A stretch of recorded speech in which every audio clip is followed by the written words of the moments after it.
कहाणी ललिता पंचमीची। आटपाट नगर होतं. तिथं एक ब्राह्मण होता.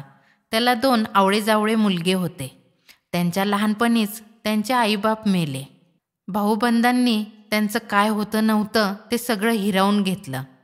मुलांना देशोधडीला लावलं. पुढं ती मुलं जाता जाता एका नगरात आली. 2 प्रहराची वेळ झाली आहे. वाट चालता चालता दोघं दमून गेले आहेत. दोघांचे जीव भुकेनं कळवळले आहेत. दोघांची तोंडं सुकून गेली आहेत. असे ते दोघेजण त्या नगरीत आले. इतक्यात एक चमत्कार झाला. एक ब्राह्मण काकबळी टाकण्याकरिता घरातून बाहेर आला. ब्राह्मणानं त्या मुलांना पाहिलं. आपल्या घरात बोलावून नेलं. जेवू घातलं. नंतर त्यांची सगळी हकीकत विचारली. त्या मुलांनी आपली सर्व हकीकत सांगितली. ब्राह्मणानं दोन्ही मुलांना घरी ठेवून घेतलं. वेदाध्ययन पढवू लागला. मुलंही तिथं राहून वेद पढू लागली. असं करता करता पुष्कळ दिवस झाले. पुढं काय झालं? तो ब्राह्मण ललिता पंचमीचा व्रत करू लागला. शिष्यांनी गुरुजींना विचारलं, हे आपण काय करता? तेव्हा गुरुजी म्हणाले, हे उपांग ललिता पंचमीचं व्रत आहे. ह्यात द्रव्य मिळतं, विद्या प्राप्त होते, इच्छित हेतू प्राप्त होतात. हे त्या शिष्यांनी ऐकलं. यथाशक्ती त्यांनी व्रत केलं. तशी त्यांना लवकर विद्या आली. 2 मुलांची लग्न झाली. पुढं ते आपल्या नगरीत आले. श्रीमंत झाले. सुखासमाधानानं कीर्ती मिळवून राहू लागले. याप्रमाणे काही दिवस गेले. पुढं काय चमत्कार झाला? 2 भाऊ वेगळे निघाले. थोरला भाऊ दरवर्षी आपला ललिता पंचमीचं व्रत करी. त्यामुळं त्याची संपत्ती कायम राहिली. धाकट्या भावानं व्रताची हेळसांड केली. त्यानं देवीला राग आला. त्यामुळं त्याला दरिद्र आलं. पुढं ती नवरा बायको थोरल्या भावाकडे राहायला गेली. एके दिवशी वडील भावाची बायको दिराला काही बोलली. त्यामुळे ह्याला राग आला. मोठा पश्चाताप झाला. आपल्या बायकोला म्हणाला, मी उपांग ललितेचं व्रत टाकलं, त्याचं मला हे फळ आलं. हा अपमान सहन करून इथं राहणं चांगलं नाही. मी आता देवीला प्रसन्न करीन तेव्हाच घरी येईन, असं बोलून निघून गेला. पुढं त्याच्या भावानं त्याचा पुष्कळ शोध केला, परंतु शोध काही लागला नाही. पुढं हा हिंडता हिंडता एका नगराजवळ आला. त्या नगराबाहेर गुराखी भेटले. त्यांना विचारलं, हे गावाचं नाव काय? कोणता राजा इथं राहतो? उतरायला जागा कुठे मिळेल? ते म्हणाले, ह्या गावाचं नाव उपांग आहे. इथं राजाही उपांगच आहे. इथं ललितेचं एक देऊळ आहे. तिथं मोठी धर्मशाळा आहे. उतरायला जागा मिळेल. आम्ही त्याच गावातून आलो.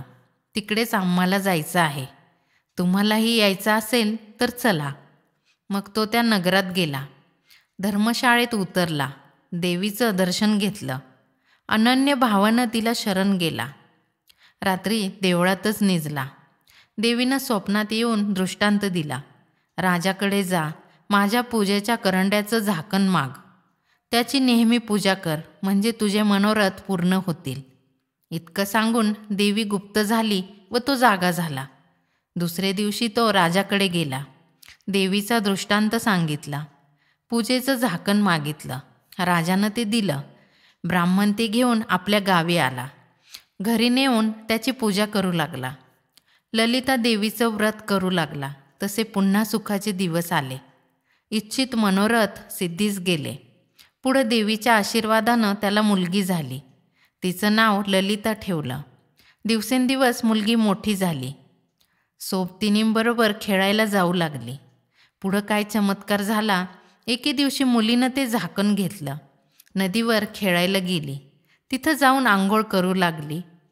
इतक्यात एका ब्राह्मणाचं प्रेत वाहत आलं. तिनं त्याच्यावर झाकणानं पाणी उडवलं. तसा तो ब्राह्मण जिवंत झाला. देवीच्या प्रसादानं त्याला सुंदर रूप प्राप्त झालं. तिनं ते पाहिलं.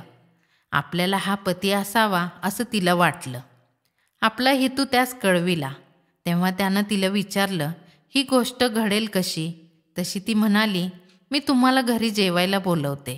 जेवायच्या वेळेस आपोषणे हातात घ्या आणि अडून बसा, म्हणजे बाबा तुम्हाला विचारतील, भटजी भटजी आपोषणी का घेत नाही? तेव्हा तुम्ही सांगा, की आपली कन्या मला द्याल तर जेवतो, नाहीतर असाच उठतो, म्हणजे ते देतील. त्याप्रमाणे तिनं त्याला जेवायला बोलावलं. ब्राह्मण जेवायला बसू लागला. मुलीचं मागणं केलं. बापानं मुलगी देण्याचं कबूल केलं. सुखासमाधानानं जेवण झालं. चांगला मुहूर्त पाहून लग्न लावलं. नवरा नवरींची बोळवण केली. घरी जाते वेळेस देवाचं प्रसादाचं झाकण घेऊन गेली. त्यामुळं बापाच्या घरातलं सगळं द्रव्य गेलं. दरिद्र आलं. तो फार गरीब झाला. तसं त्याच्या बायकोनं मुलीजवळ झाकण मागितलं. मुलीनं ते दिलं नाही. तिनं तो रोष मनात ठेवला. एके दिवशी आई मुलीच्या घरी जाऊ लागली. जाताना वाटेत जावई भेटला. सासूनं त्याला ठार मारलं. झाकण घेऊन घरी गेली. इकडं मुलीच्या व्रताच्या पुण्यानं जावई जिवंत झाला. उठून घरी गेला. बायकोला झालेली हकीकत सांगितली. तिला मोठा आनंद झाला.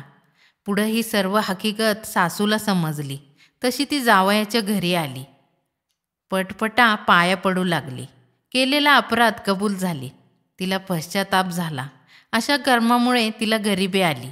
तिचा नवरा नेहमी आश्चर्य करू लागला की वारंवार असं का होतं. ह्याचं कारण काही केलं त्याच्या लक्षात येईना. म्हणून वडील भावाकडे गेला. त्याला सगळी हकीकत सांगितली.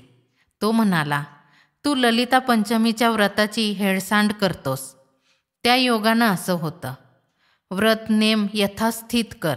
देवाची पूजा कर, म्हणजे तुझं कल्याण होईल. त्यानं तसा वागण्याचा निश्चय केला. घरी आला. व्रत करू लागला. दरिद्र गेलं, तो श्रीमंत झाला. त्याने मनातले इष्ट हेतू पूर्ण झाले. तसे तुमचे आमचे होत.